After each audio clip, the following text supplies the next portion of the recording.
Today we'll be having Steve Suttmeier, Chief Equity Technical Strategist at Bank of America Merrill Lynch Global Research. And Steve will be presenting key macro backdrop charts for the second quarter and beyond, and screens for stock selection. Steve, welcome to the show. Thank you, Alex. Nice to have you with us. The interview itself will be videoed and also played as an MP3 podcast file, along with the presentation itself, which is which will be available with all the UK chapter monthly meeting archives. And with that note, let's begin the interview. Steve, could you please give me some information about your personal and educational background before getting involved with technical analysis? Well, that's kind of hard because my father was a bond trader and followed technicals for years. So essentially, I probably have seen charts since birth. Actually, it's not totally true, but it's close. My educational background, is just like anybody else in the States. I mean, went to college. I did not study business. I studied biology and English, so with a desire to go to pre-med. English writing, and that actually helps in research because a lot of people think research is fiction anyway, right? But it's not. It does help though, come up with good ways to present ideas. I got into finance because when I got out of college, the job market was very difficult. I graduated in the early 1990s, so I've been involved in the financial markets for about 20 some odd years. So I took a job actually initially in a brokerage firm. If you've seen the movie Boiler Room, it was pretty much just like that. So that was pretty true to the fact. But eventually, to make a long story short, I did go to work for my dad for a little while. He taught me a lot. I taught him a lot. He was a self-taught technical analyst, so he learned from the markets. I never traded until later on, so I learned from books and then learned from the market. So I taught him some of the stuff I learned from the books. He taught me some of the stuff he learned from the markets. And then I moved on my own. I worked in different shops, smaller firms, initially hybrid fundamental technical role, then technical, then fundamental for a couple years. I did small cap equity research. And then I went to Merrill Lynch because I wanted to go to a big, secure place. Well, lo and behold, I joined Merrill Lynch in 2007, March, and by the fall of 2008, Merrill Lynch ceased to exist. So no matter where you go, the one thing is that constant is change. I understand, yeah. Okay, and so you mentioned, of course, actually you've answered my second question, which is how do you get first involved with technical analysis, which I guess it would be through your father. I gave you two for the price of one. Yeah, but yeah. Yes, that is definitely a big part of it. So I'll skip right to the third question. I'm sure you haven't seen this, have you? No, I have not. The third one is, could you please describe your day-to-day responsibilities and the most challenging aspect of your job? Well, the most challenging aspect of the job is the first part. I mean, basically, most of the big firms, most of the banks, most of the institutions are making you do more with less. So the biggest responsibility is getting everything done that needs to get done. As far as an analytical standpoint, there's a lot to look at. So the biggest thing is filtering it down to what's most important. For me, it's absolute price strength, relative price strength, and volume. That's really the nuts and bolts of the research that I like to conduct. I think I forgot one part of your question. Yeah, and what is the most challenging aspect of your job? Well, basically, it's just just the difficulty of balancing everything, because I service both global private client. I service institutions, so it's long-short funds. It's the long-only managers. So it's just really balancing between the retail and institutional folks at the company, and it's just managing, the business really. I mean, when you think about it, because when you start doing this from a level where you're running equity technicals, it's not just doing the analysis, but it's also doing everything else. And when I was working with Marianne Bartels, who was my predecessor in the role, I could focus on doing analysis, and I had limited meetings and things like that, but now it's like I have to do the analysis and all the meetings, and that is the most challenging part of the job. No question about it. And okay, now we, although you briefly touched upon it through the reply to the previous question, is Could you please talk about your favorite tools and techniques? What do you specialize in? Sure.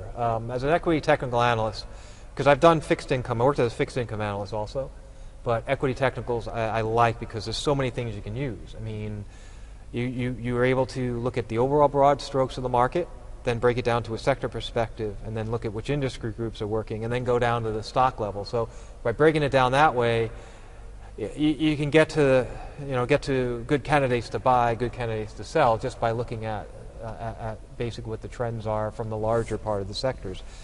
The other most important thing, as I mentioned before, is relatives, and that's where all the sector stuff comes in. I mean, I like a stock that has a good, solid, absolute price chart, but also has good relative confirmation. I'm not saying the relative has to be breaking out to new highs.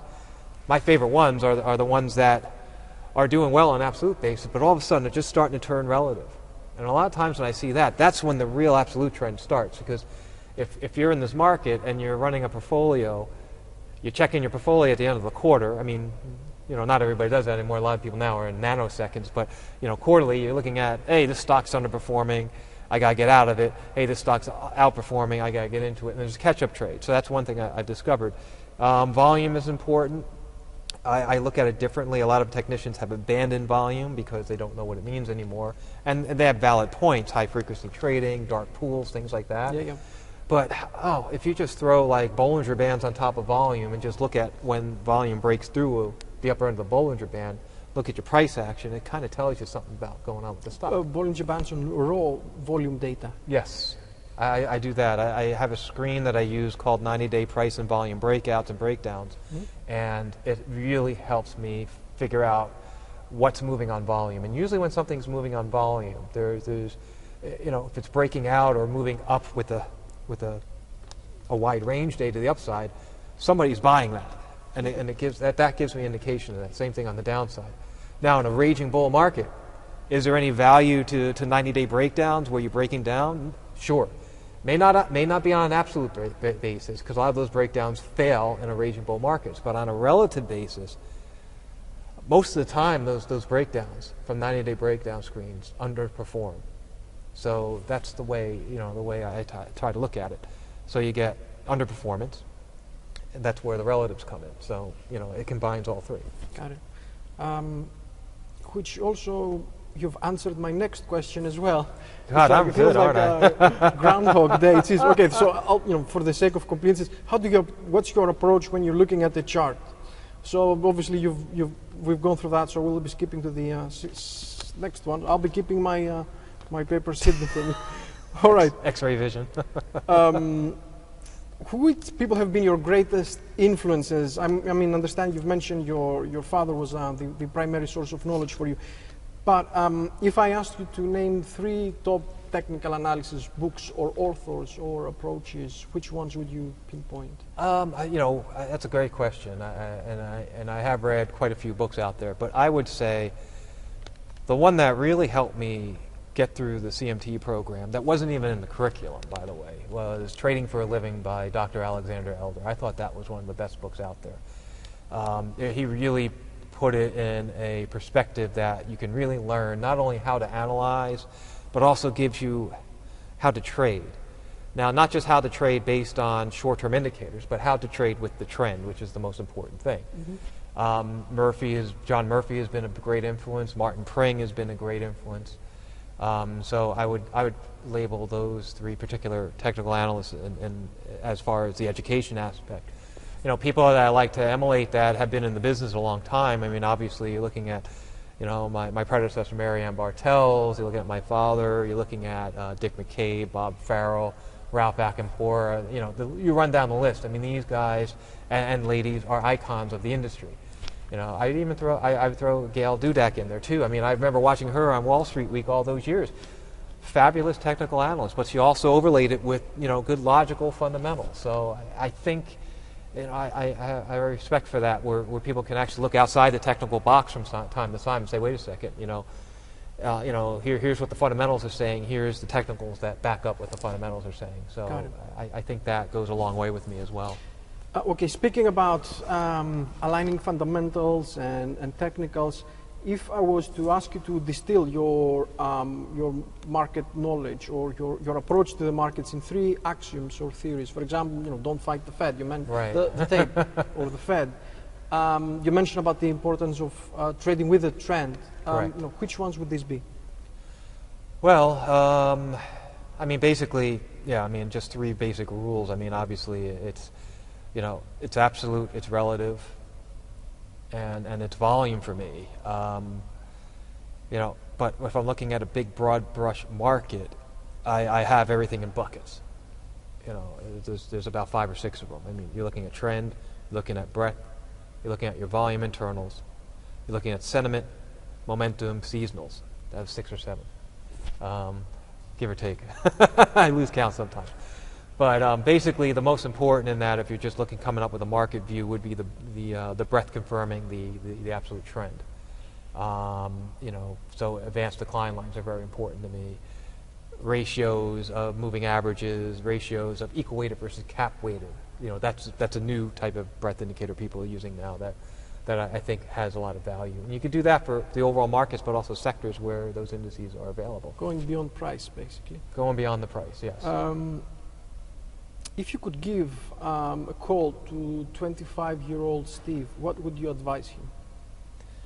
Well, 25, I would actually take it back and do it probably 18-year-old Steve, because by 25 I kind of knew what I was into. But at 18, my father had been through the '87 crash. When that occurred when I was 16 years old, but I was going off to college. And I really wanted to go into business, but I saw what this crash did. I mean, my dad worked for a great company. He was a partner of that firm, and one particular area of the company he did not work in, by the way, went under and brought the whole company down. So I'm like, do I really want to do this financial stuff?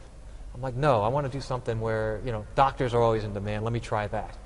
Well, that didn't work out for me too well. Standardized testing has never been my strong suit, except when I took CFA, CMT, all the series exams. In the States, that worked out well. So maybe that was what I should have done in the first place. So I guess the thing I would tell myself is stay with the trend, because 1987 was a blip on that chart, and it scared me. My dad rebuilt his business. He was able to get back on track and do what he needed to do. And that's what this whole career is about, reinventing yourself. I mean, even in the same job, you have to reinvent yourself. It's just the way it goes. Adaptation. Yes. What is your worst trade or market call, and what have you learned from it? I'm sure there's a lot of them, just like anybody else in this field. Gosh. I mean, I guess when I was early on in the business, well, not that early, but I did make some mistakes off that 2000 peak with some of those techniques. I didn't sell them. Because I thought, I was of the mindset, because that was the first bear market I saw. If you started in 1994, all you know is bull markets. So that was it. I mean, that was when I had a stock go from a great gain into a complete round turn. Embarrassing. Never going to happen again, but that's how you learn not to do that.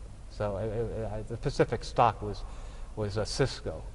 Yeah, I looked like a genius until I sold it for break even, a couple of years later. I just got tired of holding it. I mean, that turned out to be the right thing to do, but obviously, Cisco wallowed for years. But, You learned through experience. I didn't trust the technicals, basically. I'm like, yeah, everything's rolling over. But I'm like, I think it will work out pretty well. I thought it would work out better than it did, So. And fun fact, what does Steve do outside of market hours? I mean, do you have any hobbies? How do you relax? Well, work takes a lot out of me. I try to bike. I play with the kids. I got a daughter who's 6, a son who's 2.5. Spend time with the family. I'm an avid Star Wars fan, so I do stuff with that. I collect some of the Star Wars memorabilia. Swimming in the summertime, that kind of stuff. So. It's relaxing. Yeah, pretty much. I mean, spending time with the family, the most important. That's the important thing. Yeah. So I enjoy doing that. Okay, well, I think that about wraps up today's MTA podcast with Steve. For the MTA, my name is Alex Piroglu, and we'll be seeing you on the next MTA podcast interview. Steve, thanks so much. Thank you very much, Alex.